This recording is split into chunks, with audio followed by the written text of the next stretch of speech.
The wind drifted through the valley like an old lullaby, curling through mossy groves and over dew-covered stones.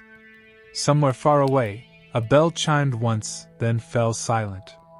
In the village of Dimsbrook, dusk was the quietest hour, when even the animals seemed to hold their breath, waiting for the first flicker of light to appear at the edge of the forest. That light always came from the lantern tree. They said it was ancient, that its roots reached deeper than memory, and its lantern fruits glowed with the dreams of those who'd passed on in peace. No one remembered planting it. No one tended to it. It simply existed, tall, twisted, and luminous, growing at the very edge of the Mistgrove wood. But it was not the tree alone that held the village's awe. It was the one who guarded it. The lantern keeper was a woman of few words and slow steps. Wrapped in robes of moss and smoke-colored wool, she lived alone in a crooked cottage half swallowed by ivy. Children whispered that she never slept, that her shadow moved even when she stood still, and that she kept the forest from forgetting itself. Her name was not known, or if it was, the villagers had long since stopped saying it aloud. They simply called her the Keeper. Every evening at twilight she would emerge from the edge of the woods, carrying a thin staff crowned by a golden hook, and tend the glowing orbs that grew from the tree's twisting limbs. She would hum to them softly, though none could hear the tune, and pluck only the ones that flickered weakly, as if their dreams were fading. These she placed into a woven basket and carried back into the wood, vanishing without a word. What she did with them, none could say. Only that, each morning, the tree seemed lighter, cleaner, as if it had sighed in relief during the night. Wren watched her every evening from behind the fence of the baker's garden. He was 11, thin as a reed, with hair like toasted straw and a mind that wandered faster than his feet could follow. Orphaned at 5, raised by the kindly but often distracted baker and his wife, Wren spent more time dreaming than doing. He dreamed of the stars behind the fog, of the places the keeper might go, and most of all, he dreamed of lanterns. Not ordinary lanterns, the iron ones hung in windows or over porches, but living ones. The kind that pulsed like heartbeats. The kind that hummed lullabies when you listened close. The kind that only grew on a tree no one dared approach. It was on a Tuesday, just after the harvest moon, that everything changed. Wren had lingered near the woods longer than usual, tracing the shape of the tree with a stick in the dirt. The sun had dipped behind the hills, and the keeper had not yet appeared. That in itself was unusual. She never missed attending. Then, softly, like a breath through velvet, the woods parted. A figure stepped out. Not the keeper, but someone smaller. Cloaked, hunched, as if unused to their own shape. In one hand they carried a lantern, but it did not glow. In the other, a parchment, which they unrolled and pinned to the gate of the town square with a small, bone-handled dagger. By morning, all of Dimsbrook knew the lantern keeper had passed her staff to an apprentice. And that apprentice was Wren. Wren didn't remember how he got home that night. One moment he had been staring at the parchment nailed to the square. The next he was lying in his narrow bed in the baker's attic, the words echoing in his mind like distant thunder. Let it be known, the light has chosen. The tree will sleep without tending no longer. Apprentice named. Apprentice accepted. Wren. The village buzzed the next day like a shaken hive. Old women clutched their beads. The butcher crossed himself when Wren passed. Children, wide-eyed and breathless, followed him at a distance like nervous birds, half in awe, half afraid. No one spoke to him directly, not even the baker. But when twilight came, a knock sounded at the bakery's rear door. It was the cloaked figure from the night before. She said nothing, simply handed Wren a bundle wrapped in linen and turned toward the woods. Inside the bundle, a moss-green cloak, a blackened staff with a small bronze hook, and a key carved from bone. The choice was his. Wren hesitated only once. He looked back at the warm windows of the bakery, at the rising bread, the laughter upstairs, the safety of flour and sugar and warm blankets. Then he stepped forward and followed the figure into the woods. Mist coiled around his feet like silk. The lantern fruits glowed ahead, casting amber halos onto the forest floor. They passed the lantern tree, its limbs groaning softly, as though sensing the shift in its caretaker's hands. The path twisted and narrowed, the trees leaning inward as if to listen. Moss grew thick, and strange blossoms opened even though the night was cold. At last, they arrived at a clearing barely large enough for the cottage within it. It was crooked, hunched like a sleeping cat, with windows shaped like leaves and a chimney that puffed silver smoke in spirals. Ivy blanketed the walls, blooming in soft blue petals that glowed faintly in the dark. The figure stepped aside, gesturing to the door. Then, for the first time, she spoke. "You are expected." Her voice was the rustle of pages, the hush of wind through reeds. Then she turned and vanished, swallowed by the forest without sound. Wren stood alone before the door, heart pounding like a drum in a storm. He took the bone key from the pouch and slid it into the lock.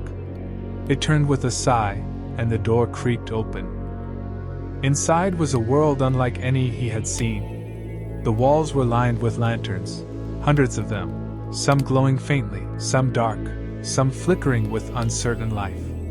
The air smelled of elderflower, dust, and rain.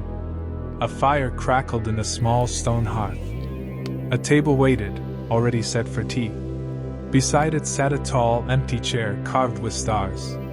On the opposite side was a much smaller stool.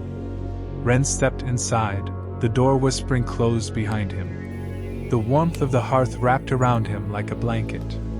He took off his shoes, hung the cloak, sat at the stool. He waited, and the house, quietly, began to breathe. Wren did not know how long he sat there. The cottage was quiet, save for the occasional creak of the beams above and the soft, steady ticking of a brass clock tucked into a corner shelf. Shadows played gently along the walls, shifting with the firelight. Some of them seemed to move a little too deliberately, as though curious. Then the door opened. No footsteps had preceded it. No rustling leaves. Just the slow turning of the latch, and there she was. The keeper. Her face was shadowed beneath a hood of deep gray, the edges trimmed with dried lavender. Her robes shimmered slightly, woven through with threads of copper and root. She carried no basket, no staff, only a single unlit lantern, cradled like a sleeping bird in her palms. Without a word, she sat in the tall chair across from Wren. The teapot on the table let out a hiss of steam, as if acknowledging her. She poured 2 cups, one for herself, one for him. "Drink," she said. Wren obeyed. The tea tasted of earth and orange peel and something older, something that lingered on the edge of memory. When he looked into the lantern on the table, it shimmered faintly. A swirl of color moved inside, like clouds drifting over a still lake. "That was you," the keeper said softly, nodding toward it. Wren blinked. "Me? Your dreams. Your questions. Your watching. The lantern tree sees more than light. It listens." Wren stared at the glowing orb, mesmerized. Within it, he saw flashes of himself, standing behind the bakery fence, staring through fog. He saw the lantern tree, the stars, a moth landing on his hand. His mother's voice, soft and far away. "I don't know what I'm supposed to do," he whispered. The keeper tilted her head. "Good. Those who claim to know are often the worst at listening." She reached into her sleeve and produced a feather, not from any bird Wren knew, but silver and long, like it had been plucked from the night sky. She waved it once over the lantern, and it flared gently, then dimmed. "Each night, the tree bears the dreams of the weary, the lost, and the ready," she said. "Some are dim and fading. Some are too heavy. We tend them. We release them. We carry them gently to the other side." Wren frowned. "What's on the other side?" The keeper smiled for the first time.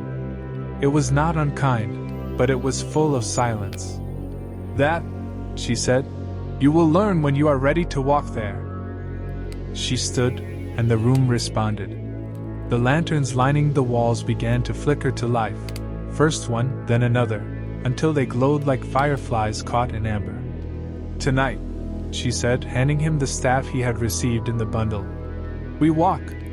Ren followed her out into the misty night. The lantern tree stood ahead, tall and pulsing with quiet light.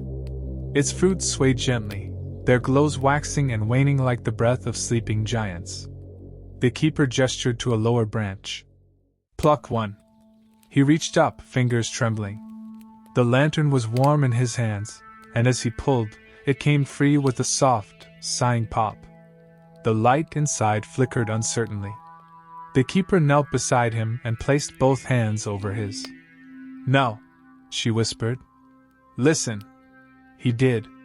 And for the first time in his life, Ren heard someone else's dream. The lantern in Ren's hands pulsed with a slow, sleepy rhythm, like a heartbeat wrapped in velvet. His fingers tingled.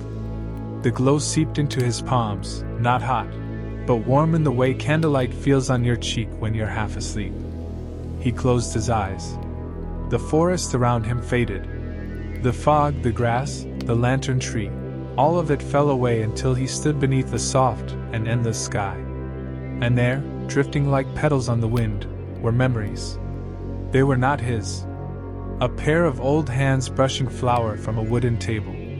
Laughter around the fire. A tune hummed while sewing patches into a quilt. The feeling of warm socks on cold feet. The scent of rain on garden stones. Then, more sharply, a bed with no shape in it. A teacup left untouched. A letter never mailed. The ache of missing someone long gone. It was grief, but softened. Rounded at the edges.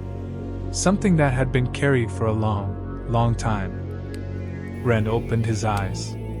The lantern still glowed in his hands, but it had dimmed slightly, as if exhaling. The keeper was watching him, her expression unreadable beneath the folds of her hood. "What do I do with it?" he asked. She turned, her robes whispering over the moss. "Come." They walked deeper into the woods, beyond where the villagers dared to tread. The fog thickened, but never touched them. Trees leaned away, revealing a narrow path lined with stones carved in swirling, dreamlike patterns. At the end of the path stood a circle of standing stones, tall and worn smooth by time. In the center, a single pedestal carved from dark wood, polished and hollow at its heart. The keeper gestured.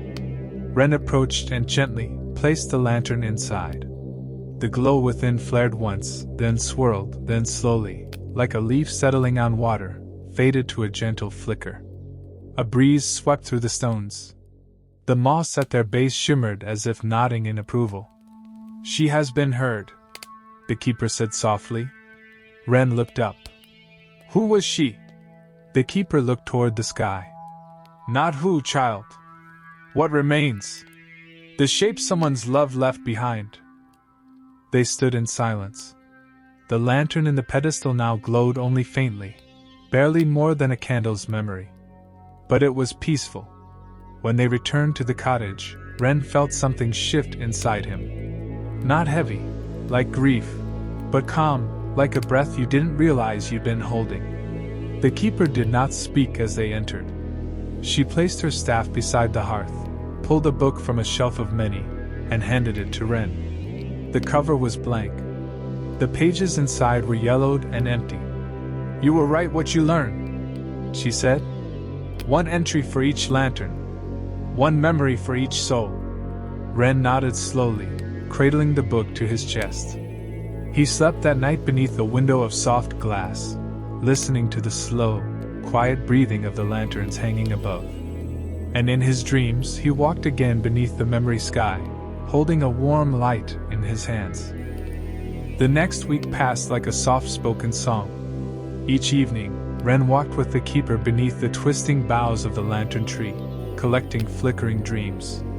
Some lanterns burned bright and clear, others pulsed erratically, heavy with sorrow or confusion. A few hung almost invisible, so faint he wouldn't have noticed them without the keeper's sharp eye. Each dream brought with it a feeling, a story. Wren learned to listen not with his ears, but with his breath, his stillness. One lantern carried the sound of ocean waves, though the sea was hundreds of miles away. Another wept a lullaby Wren recognized, but could not place. He began writing them down, as instructed. Not in full sentences, but in images. Snippets. Feelings. A pastry half-eaten on a windowsill. The warmth of wool mittens. The creak of a rocking chair that no longer moved. Every page was a life in miniature. One evening, Wren returned to the cottage before the keeper. He lit the fire as she had taught him, set the kettle, trimmed the wicks of the inner lanterns. As he reached for the feather duster carved from driftwood and moth wings, he noticed something odd. One of the lanterns on the far wall, a small, plum-colored orb, was glowing brighter than usual. And it was humming. Wren stepped closer. The hum grew louder. He reached out and touched the lantern gently. The moment his fingers brushed the glassy surface, the room fell away. Not like before, not gently, not slowly. This was sudden. Pulling. Like being yanked through a curtain made of fog and flame. He landed in a forest, but it wasn't the mist grove. The trees were taller, thinner, their trunks the color of ash. The sky above swirled with a greenish light. And there, standing just ahead, was a girl with eyes like coal and a lantern in her hand. "Why are you in my dream?" she asked, frowning. Wren blinked. "I didn't mean to come here." You're not supposed to be here," she said, tilting her head. "Only the mothlight comes." Wren looked around. "The what?" She didn't answer. Instead, she lifted her lantern high, and dozens of glowing moths erupted from the trees, swirling in a slow circle above her head. "They carry the pieces away," she said. "So I can forget." Wren stepped forward. "Forget what?" The girl's face crumpled, not in fear, but in weariness. "Everything," she whispered. "It hurts less that way." And just like that, he was back. He stumbled backward, heart racing, hands still outstretched toward the lantern on the wall. It was dim again, barely glowing. The keeper stood in the doorway, watching him. She said nothing for a long time. Then, "You touched a sealed dream." "I didn't mean to." "I know." She stepped forward and cupped the plum-colored lantern in her hands. "Some dreams don't want to be heard. They want to be hushed." "Why?" "Because remembering is a kind of pain," she said. "And even dreams try to heal themselves." Wren watched as she carried the lantern into a small room behind the hearth, a room he had never entered. When she returned, her face was drawn, her hands trembling slightly. "She is not ready to remember," the keeper said. "But she will." Wren didn't ask how she knew. That night, the lanterns whispered long after the fire had died. And in his sleep, Wren dreamed not of stars or trees, but of moths with wings of paper, each one carrying away a name. Autumn fell quietly across Mist Grove. The trees surrounding the cottage turned shades of brass and fire, and the lantern fruits of the great tree deepened in hue, their glow more golden than before. The forest air grew sharper, touched by frost, but the warmth inside the keeper's cottage remained steady, anchored by the soft breaths of the sleeping lanterns that lined its walls. Wren grew stronger in his tasks. He could now sense the dimming of a lantern before even seeing it. He learned which ones needed coaxing, which ones would fall softly into stillness, and which resisted letting go. Some cried without sound. Some trembled in his hands. And some oddly smiled. The keeper watched, guiding without always speaking, correcting with glances and gestures. They spoke little by day, but walked together at dusk, always returning with fewer lights than they left with. One evening, as the final leaf fell from the tree outside the cottage, the keeper placed a folded map on the kitchen table. "The tree is nearly bare," she said, her voice like parchment. "Its dreams must be taken to the grove." Wren looked up. "What's the grove?" "The place where lights go when their stories have ended," she said. "And where you will carry them. Alone?" She nodded once. "It is time." Ren felt a tightness in his chest, but not fear, something like awe. The grove was legend, even among the village's quiet whispers. A place few knew how to find. A place no one returned from unchanged. At dawn, Ren packed a satchel of faintly glowing lanterns, those whose flicker was near its end. He wore the moss-colored cloak, carried the feather duster of moth wings, the bronze-hook staff, and his notebook of dreams. The keeper handed him a sprig of dreamwort, pale and translucent, growing only near the lantern tree's roots. "It will open the path," she said. "Will you be here when I return?" Ren asked. "I will be," she said, then paused. "Unless I won't." He waited for more, but she only smiled, slow and small, and closed the cottage door behind him. Ren walked alone into the forest, the mist curling like familiar hands around his boots.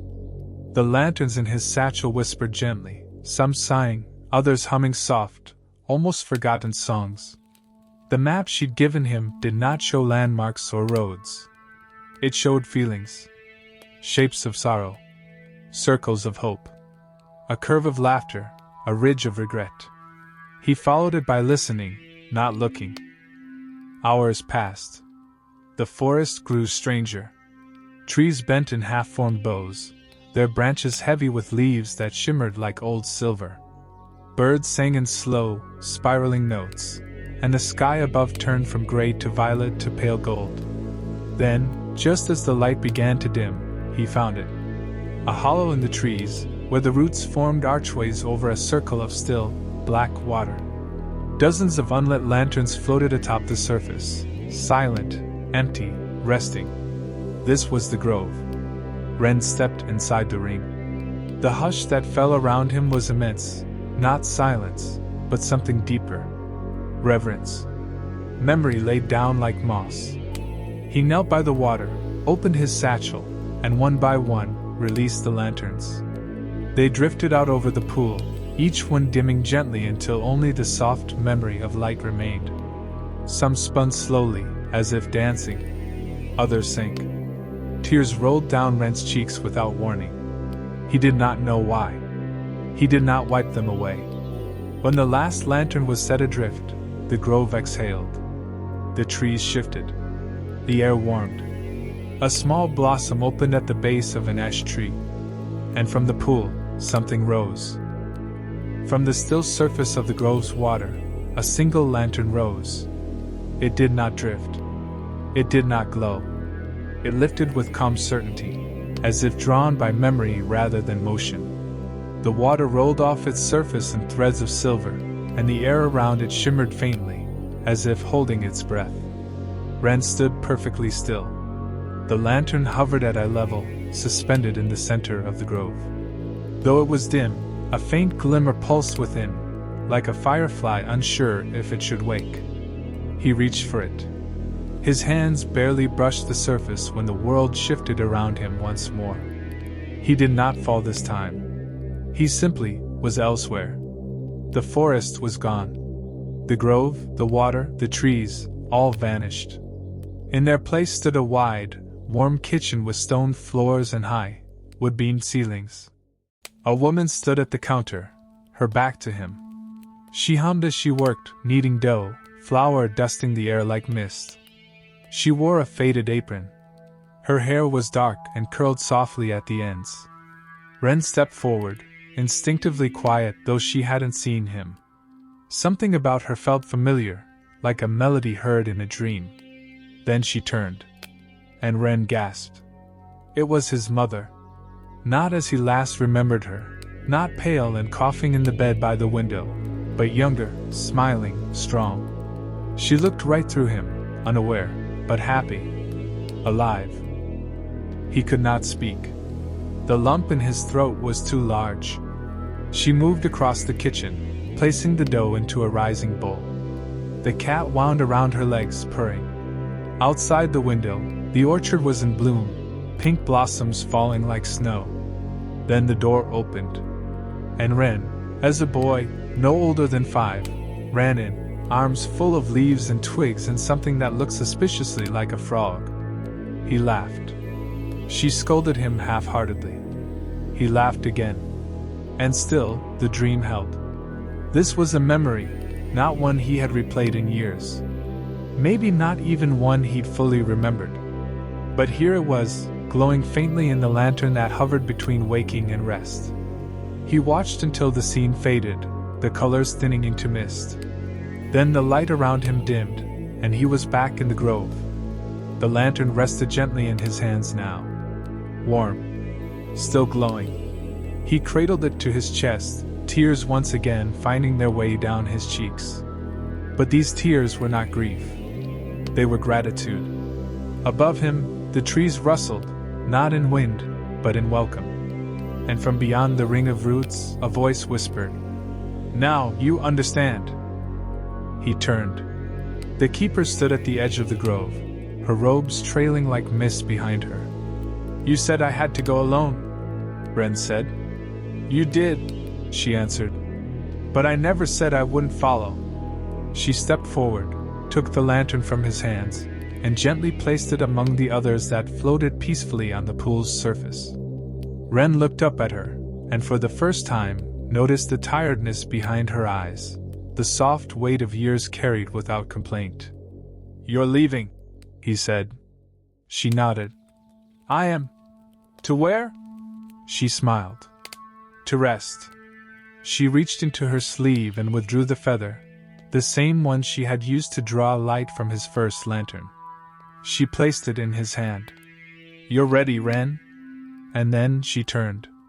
And with each step she took, her form grew fainter. Not vanished, but folded into the trees, into the mist, into the memory of lanterns long tended. The grove was quiet again. But Wren was not alone. Not anymore. Wren stood in the grove long after the keeper had gone. The last of the dream lanterns floated on the still water, their glow soft and steady, like coals left behind by a warm fire. Around him, the trees bent ever so slightly inward, as if bowing in approval, or perhaps simply listening. The feather in his hand glimmered faintly, not with magic, but with memory. It was the shape of every dream he'd carried, every sorrow he'd soothed, every flicker of light he had helped pass gently into stillness. He turned back toward the path, the mist parting for him now as it never had before. The woods no longer loomed. They leaned, welcoming, familiar. And though the journey home should have taken hours, the forest carried him gently, the way you carry a candle in cupped hands. When he reached the cottage, its crooked chimney still smoking, the door opened before he could lift a hand. Inside, the lanterns waited, silent and warm, each one a small world unto itself. He lit the hearth, hung the cloak, placed the feather above the mantel. The cottage breathed again. In the days that followed, villagers noticed the lantern tree glowing more brightly than ever before. Children dared to come closer.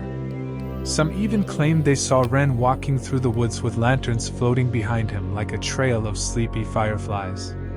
He spoke little to the outside world, but when he did, his voice was calm and soft as moss. He listened more than he answered, wrote often. And every evening, as the sun dipped low and the mist crept in, he emerged from the forest to tend the tree, one lantern at a time. He sang to them sometimes, though no one knew the words. And in return, the tree bloomed each season with new lights, new dreams, new stories waiting to be carried. One winter, when the snow fell in absolute silence, a girl with a red scarf left a lantern at the base of the tree. It was faint, trembling, but Wren found it. He carried it to the grove, sat with it for hours. When the light passed, he wrote. Her dream was the shape of a bell. It rang once, then forever. Years passed, decades. The cottage aged, but never broke. The lanterns grew in number. Some whispered to each other, others slept. Wren grew tall, then old. His hair turned the color of wood smoke. His hands, once unsure, became steady, kind. And then one day, a knock at the door. A boy stood there, barefoot, curious, holding a lantern with no flame inside. Ren smiled. Not surprised, not afraid. "Come in," he said. "You're expected." He poured tea, showed the boy the book, lit the fire. And as the trees leaned inward and the lanterns glowed brighter, Ren, now weary but full, stepped out into the forest one final time. He walked the path, past the tree, into the grove. The lanterns greeted him. The water shimmered. And from beneath the roots, 100 moths rose, their wings dusted with stars. They carried him gently, slowly, into the mist. Where he rested. Where he dreamed. Where he became light.